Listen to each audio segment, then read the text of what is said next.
अब केहू नजरी में आके बस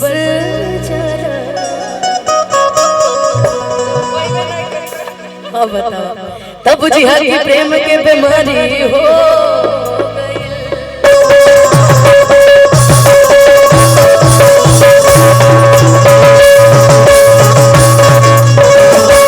हर आदमी झूठा है जो कहले बाकी कबो प्यार ना भाई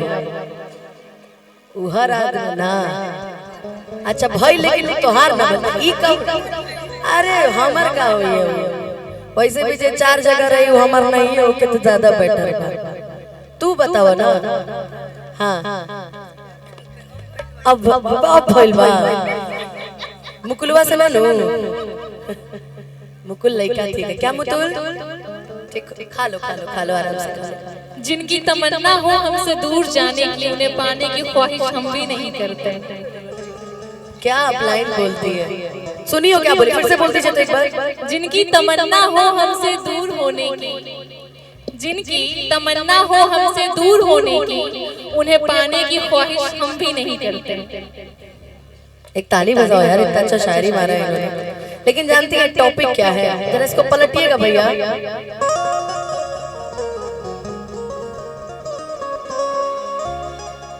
आज के समय आज के जनरेशन में मुझे लगता है कि ठीक है सब कोई अपनी जिंदगी में प्यार करता है लेकिन लड़कियां हमेशा एक ही चीज पूछती है कि एक बात बताओ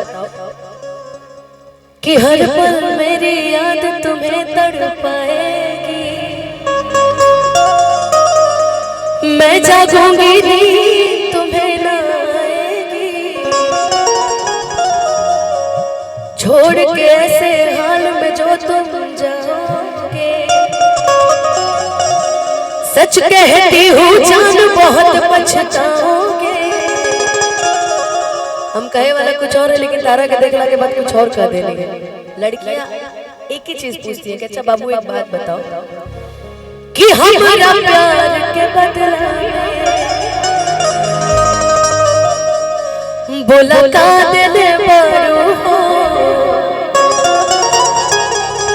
कि तू जब दिल बड़ा हो का दिल बड़ा जाने दीजिए प्रेम प्यार मोहब्बत की कहानी हमसे सुनेंगे तो आप रोने लग जाएंगे।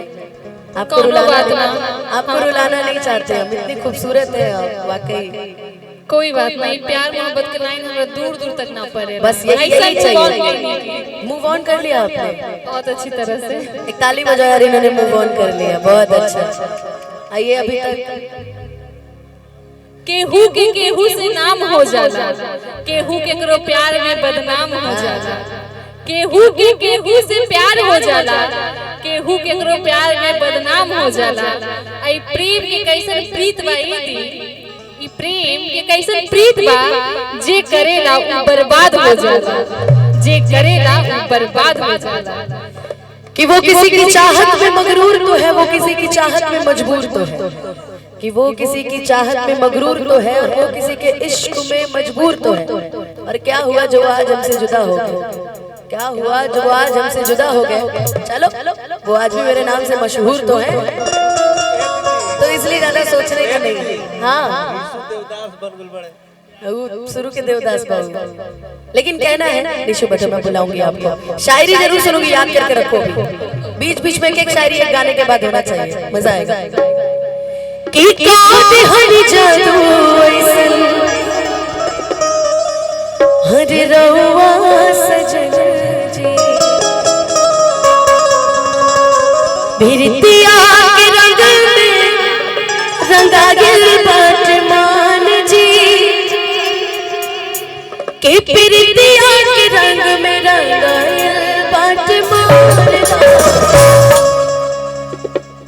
बनिगन मोर ए सजन जी श्रृंगार बन के आ गई। कहना कभी इश्क करना हो तो सामने रंग से करिए कभी इश्क करना हो तो सामने रंग से कीजिएगा। ये गोरे आजादी से पहले भी बेवफा थे आजादी के बाद भी बेवफा तोरा के गोरे से प्यार मिल बता जो तब समय के इंतजार कर कि जैसन सोचले रहनी कि जैसन सोचले रहनी वैसन पियवा मोर बड़ा सावर न गोर बड़ा जैसन सोचले रहनी वैसन पियवा मोर बड़ा सावर न गोर बड़ा हर हर मना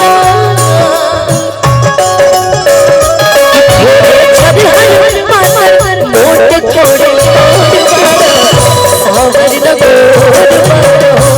जैसन सोचले रहनी वैसन पियवा मोर बड़ा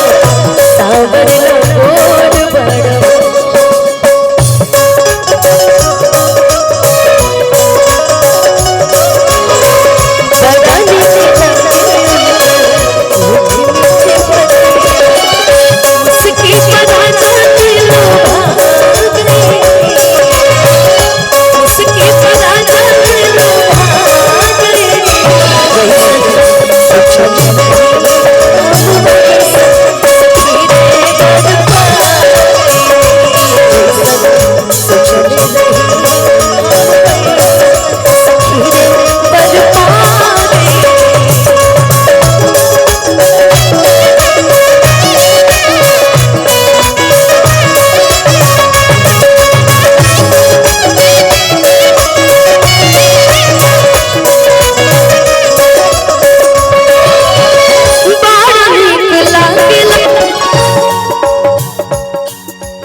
हेलो बड़ा नीक लागला कलम छीके बोलिया कि जब से ले गिल बाटे आपन भजन टोलिया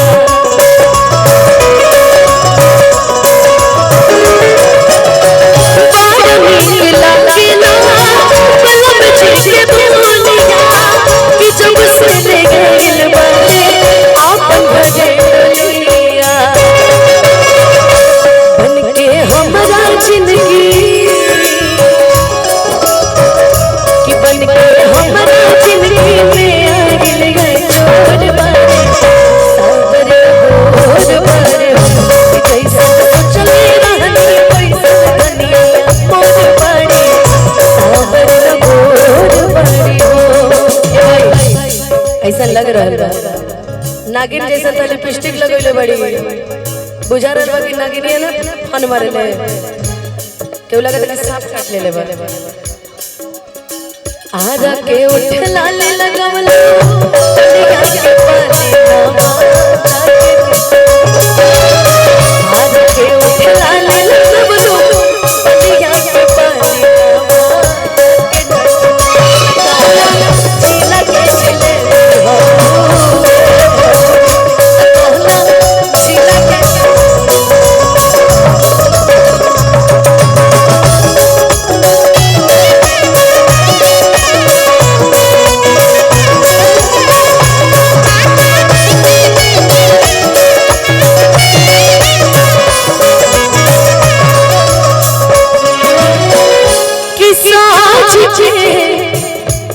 से झरिया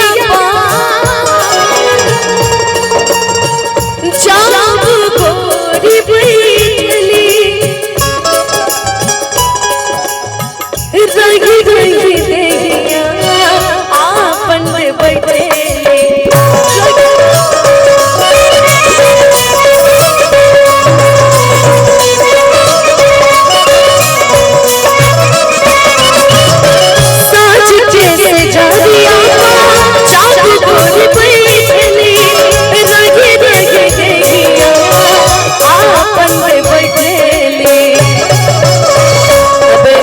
निशांत जी है लो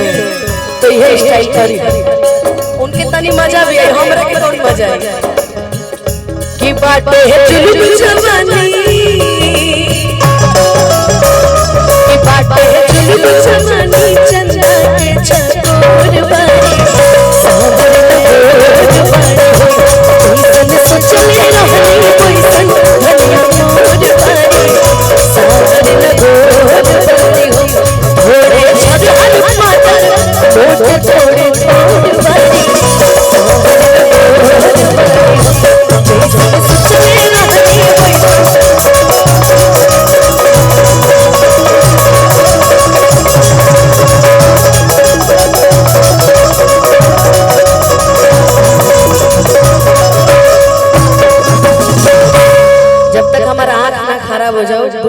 करत रही कहानी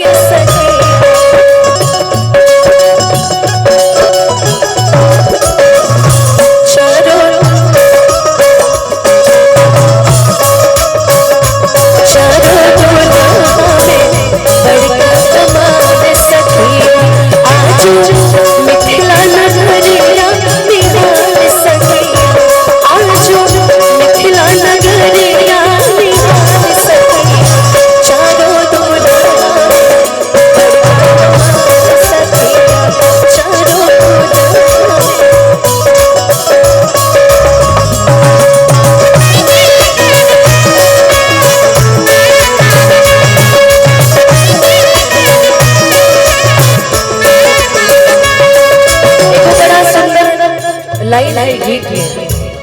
कि आदमी कितनों भी कोशिश कर ले, कितनों प्रयास कर ले, मगर जोड़ा वही चले गए जहाँ राम जी तय करके भेजे। कबो कबो भगवान तारा जिंदगी से केहू के अगर निकाले लगे तो अच्छा ही कहते निकाले लगे कि आगे बहुत अच्छा होए वाला। ई लाइन में बड़ा सटीक बात कहल गई है। वीर आने को यहाँ पर खड़े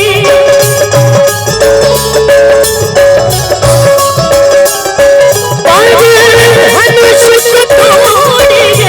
श्री राम जी,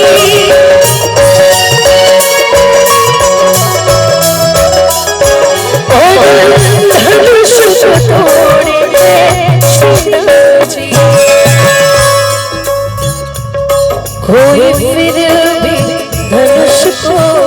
हिला न सका, कोई फिर भी धनुष को हिला न सका। सबकी मस्तक तनी तनी रह गई राम जी को जननी नंदनी, राम जी को जननी नंदनी। मेरे को खड़ी खड़ी रह गई